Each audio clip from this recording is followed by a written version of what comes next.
Hey guys, it's Chris, and today is the day I have been waiting for a year. So this package has arrived from Amiga Computer in Chaussee, France, and with a massive customs instruction booklet and a lot of parts. This is my Vampire for the Amiga 2000 and the CPU board for the CPU slot. Yeah, I just got it. It was ready to go on my porch for me when I got home from work. I saw it on the Nest camera. So we're going to unbox this thing together right now. Now, I'm not going to install it right this second, but I'm just tickled pink because I got an email from Igor. He's one of the lead hardware designers for the Team Apollo for the Vampire, and holy moly, this is taped up. Oh, man, they wrapped the whole box in tape.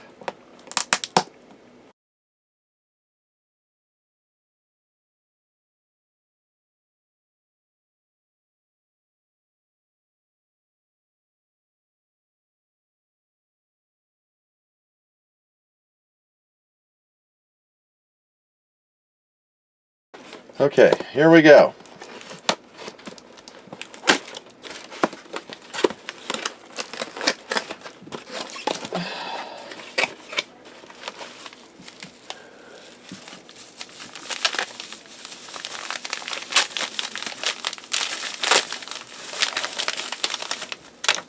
This is Vampire USB Blaster.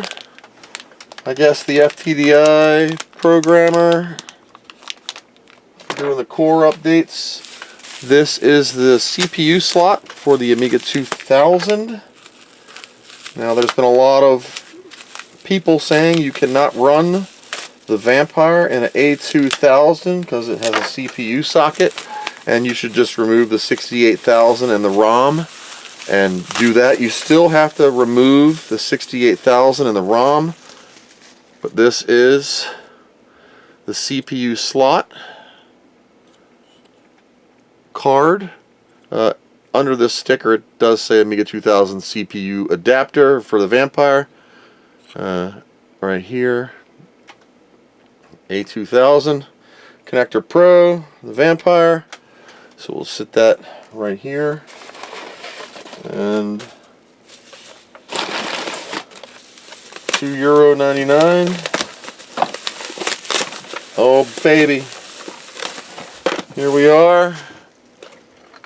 The Vampire.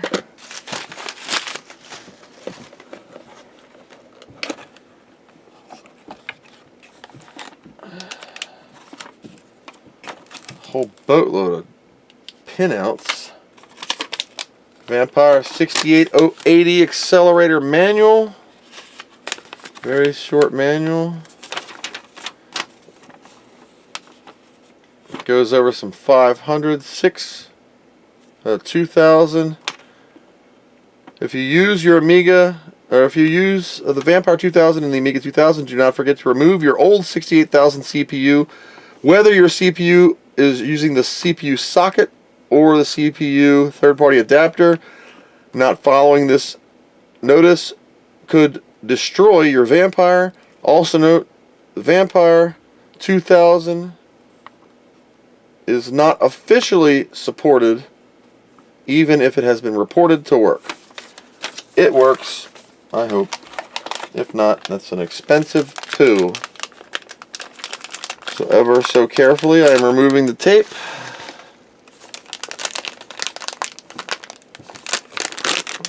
Okay. This is it, guys. I know the pins are very fragile. So, Register.com, here we go. It's the new Vampire micro SD slot. There is an IDE on top here, which my compact flash will go on. The FPGA and the pins for the 68,000. These look like it's a header. Like these Did these come off? Or are these just extended? I don't know. So this will go slot 1, slot 1. This will go on here like so. I have to put on my super glasses because I can't see this very well. So slot 1 is here with the little notch. Slot 1 is here with the little notch. We are going to ever so carefully place this in this socket.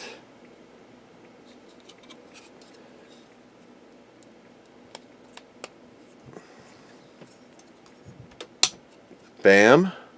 It looks like there's another riser in here that could probably be removed because that is a gap.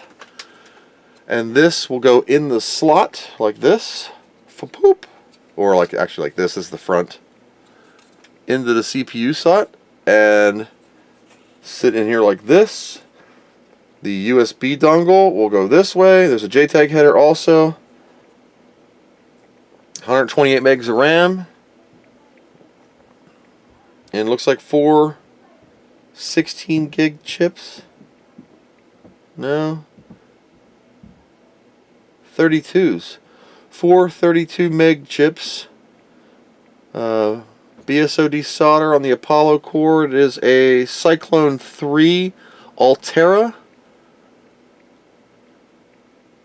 ISSI chipset. Micro SD slot.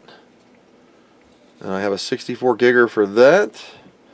Now you can't boot off of the micro SD slot. I'm going to have to use the IDE. But I am so looking forward to this. So, I'm so excited. That's the unboxing of the Apollo Vampire 500 V2 Plus, it says. Yeah. So, look forward to the installation in the next video. Thanks for watching this quick unboxing. And stay tuned for the 2000 install. We'll get this sucker up and running and see what it can do.